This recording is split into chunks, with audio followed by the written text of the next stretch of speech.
Okay, so the internet is an interesting place. There's a lot of bad people out there, but mostly good people. There's a lot of creative people, a lot of entertaining, inspiring people. And one of those people is the person behind this account that had followed me on Instagram called Cereal with a Stoic. Now, if you've been listening to my show past couple months, I've talked about Stoicism to a couple people that I've had on the show. And it's basically, for those of you that don't know, it's this ancient philosophy that is designed to help you live a better life. It kind of gives you a toolkit to try to put you on the path toward tranquility and finding meaning in life. And so this account, Cereal with the Stoic, was sharing all of these great quotes from great Stoic thinkers, Marcus Aurelius, Seneca, Epictetus, et cetera, et cetera. And this girl was doing these videos about Stoicism as well, where she sits with a bowl of cereal and just eats her cereal talking about Stoicism. So now this guest is joining me, the person behind the Cereal with the Stoic account. I have no idea what your name is. I've never met you before, but I love finding other young people to talk about Stoicism with. So thank you for joining me. How did you come up with the idea for this account? Hey Troy. Yeah, my name is Gabrielle. I launched the account this year in December, or so I guess last year, 2020 December. I wanted to start a Stoicism account, but I pretty much figured out that like most people that are listening to podcasts or audiobooks are habit stacking. They're doing it in the morning when they're driving to work, or they're doing their makeup, or whatever. So I was gonna maybe have it like Stoicism with eggs, or some kind of breakfast. I didn't want to rule out the vegans. You need the vegans always as an audience. So I was like, okay, well, maybe cereal. It's something that everyone can kind of, I think, recognize with. It brings up your childhood a little bit. And I just really like that morning thoughts kind of vibe, where like it's setting up your day. I like to start my day with Stoicism. It kind of just sets my mood right. So yeah, that's kind of where it originated. How did you first come across Stoicism? So it was actually an ex-boyfriend who introduced it to me. But I didn't get super into it until after that relationship ended. Yeah, he kind of just showed me, and I think he bought one of those medallions, the coins, and talked about carrying it around in his pocket, and then it's this constant reminder. You feel the weight of it. So I was like, okay, that's cool. And then I think like when every person goes through a breakup, I think they're very raw and very vulnerable. And at the time, I kind of needed a reset. I needed something to kind of turn to for strength every day, instead of kind of like whining to my friends, or, just being self-destructive, drinking or going out partying, like whatever have you, when you're going through something hard. So I think for me, I bought all the Ryan Holiday books right in a row, read them back to back. And then that's kind of how it started. I just have become really obsessed with it ever since, and continued studying it since then. So it's about a couple years ago now. Wow. Okay. So Ryan Holiday is kind of one of like the modern Stoic thinkers. He's the one who's modernized a lot of the ancient texts. He's written a lot of books out there. I just got done reading Stillness is the Key. I still have a couple more to read on from Ryan Holiday. Now, how do you try to apply Stoicism in your everyday life? Because that is ultimately kind of what the philosophy is about.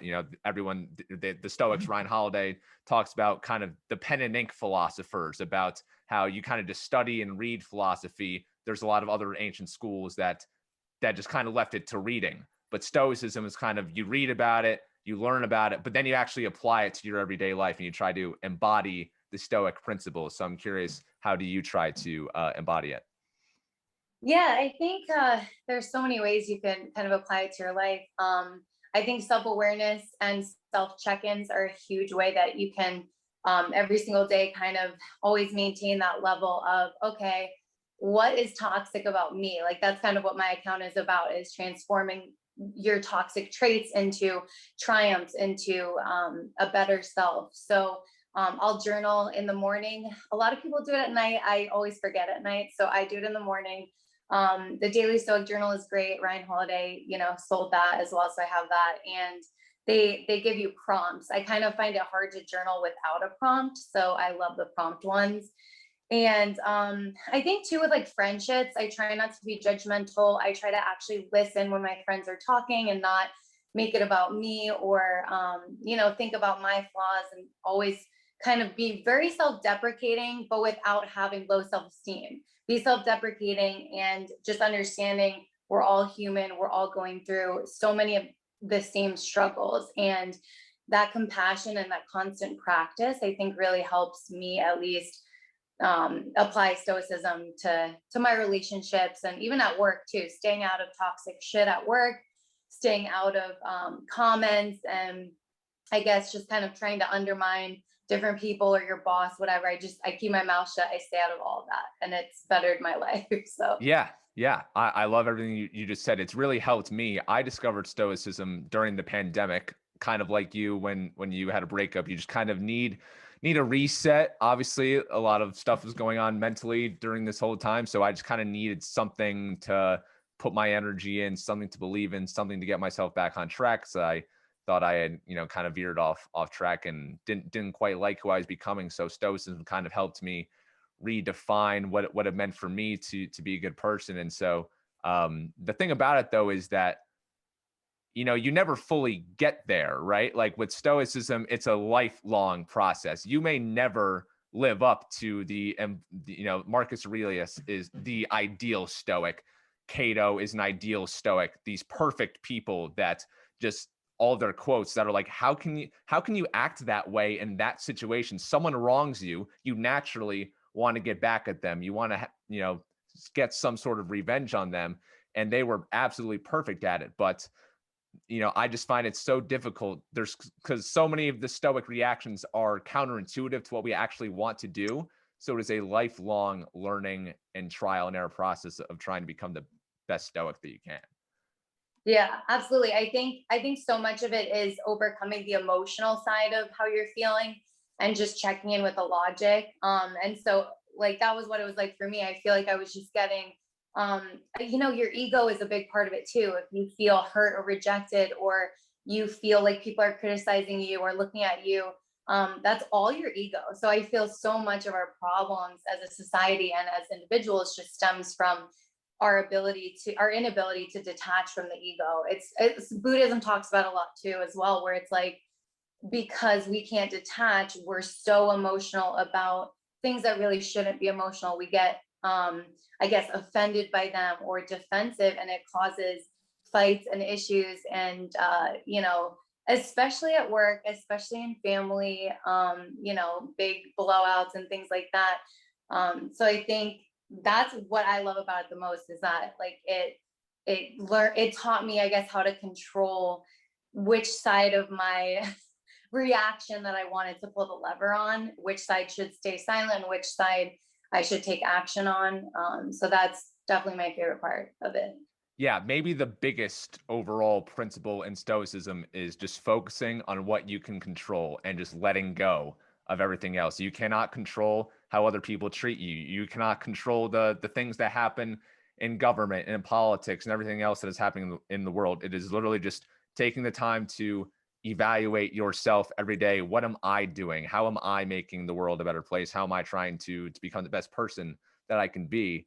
That's what I love about Stoicism. Now, on your page, on your IG page, against Serial with a Stoic, you share all these quotes. And so I just wanted to talk about one quote from here that kind of stuck out to me. And so I want to get your reaction to it.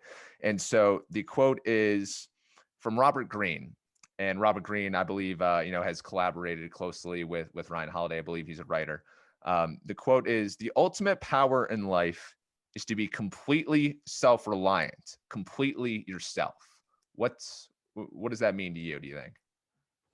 Yeah, so like you just said, I think it's disconnecting from the opinions of others and what you can't control. And I think so much of that is really empowering. Like I used to be a victim mentality kind of chick, where I would kind of get off on something bad happening to me and the attention I would get from it, which I feel like is very common. I think we don't like to admit it, but I think we do it a lot, especially when we're younger. We kind of grow out of it. But that's really fucked up. So when I got older, I'm like, why do I do that? And why, not only that, but why do I feel like I don't have a place in the choices of my life and the actions in my life? Like if I feel like someone mistreated me, okay, that's my fault. Why did I let them mistreat me? Why did I not set those boundaries? instead of just being like reactive, you can flip it and turn more proactive. Like, instead of bringing a crap person in my life, friend, whatever, and letting them let me down and then crying about it, I could just empower myself and choose great people, better people. And then I don't even have that happen to me later. That, a snowball effect is that you get this self-respect, you get this self-love. And so much of Stoicism is self-love, it's Yeah. dignity, just, having standards. And I think that like, it's a trickle effect, because everything else in your life kind of rises up and levels up, because you're now not allowing the same things you used to allow. Yeah. And you just spoke to it. It's also a lot of accountability. It's, if someone mistreats you, maybe it's not because they're a bad person. Maybe it is something that you did to prompt it. Or, Ryan and other Stoic thinkers kind of talk about, the events that happen in our lives. We may prescribe them as bad events or unfortunate events, but that's just really what the value that we are giving them. They are not actually that in nature. Basically, what they mean is everything is up to us. We define everything, and things don't have to be bad if we don't allow them to be. Yeah, I mean, it's just your perception, really, is this Yeah. could be better. And I think it causes a lot of unnecessary suffering with me, and certain things I've struggled to get over in my past. I've let it take up so much rent in my head, if you will, where I could just shift my perception of it, and be very grateful that that pain led me to other things. And on the flip side, I've hurt people too, right? Like, you can't just walk around and think you're Yeah. the only person that's been hurt. And so the way that you feel, someone else is walking around feeling exactly that way about you. And so we're all just hurt all the time, and we're all just hurting other people. And I think the best we can do is be kind, remember that it's not just you going through whatever emotion it is. And even just understand that the events are only hold whatever power we give them. Exactly. So I'll get you out of here on this. The podcast that we do here is for young people, for people just kind of navigating early adulthood, trying to figure out all of these things that me and you freak out about in our lives. And so it's not many young people are studying Stoicism and philosophy. People will probably see it as nerdy, but I think Stoicism is a very practical philosophy. I wouldn't necessarily describe it as nerdy. But why do you think that more young people should kind of be flocking to the principles of Stoicism? Yeah, that's a great question. And I'm probably like your oldest person on here. I mean, 30s, like cutting it. But I definitely wish I had known about it earlier. Just in the sense that I think it toughens you mentally a lot. And it kind of outlines in your mind reason versus emotion. That really, there's so much emotion that we feel that does nothing for us, it doesn't serve us at all. And I think Stoicism does a great job of weeding that out and allowing you to be human and feel those things, but not necessarily give them the driving wheel and have them control your future. So as a younger person, I wish I got into it, because in business, I feel like controlling your emotions is a huge deal. I think you can definitely advance your career and make better choices and come off more intelligent and more controlled in the work environment if you are of a stoic mindset. And then relationships too. A lot of relationships are toxic. We've all had one or several. And, stopping and pausing and thinking, okay, am I really mad at this? Is it my ego that's mad? If it is my ego, okay, what part of me cares that this is happening? And it's so self-reflective. So instead of attacking your partner or the other person, it forces you to look at yourself. And I just, yeah, so relationships work. And I think in all aspects of growing up and maturing, it's super beneficial, because it's just yeah, very giving you the power to choose what you give power, I guess. Well, Gabrielle, you are a wise woman beyond your years. I love the work that you're doing over on the Serial with the Stoic IG account. I also think you're on TikTok as well. Oh yes, but please, I mean, my TikTok is very much like really outrageous, me trying to be funny, completely not stoic. That is the other side of me. But yeah, I don't think anything's happening with that. I mean, it's okay, but I haven't made anything on it in forever. Okay, well, it's all right. Seneca also, in addition to being a great Stoic, was also a flawed individual in many ways. So we're all flawed individuals. So Yeah. thank you for joining me, and I wish you luck on your Stoic journey. Thank you. Thank you for having me. And the conversation was great. I really enjoyed it.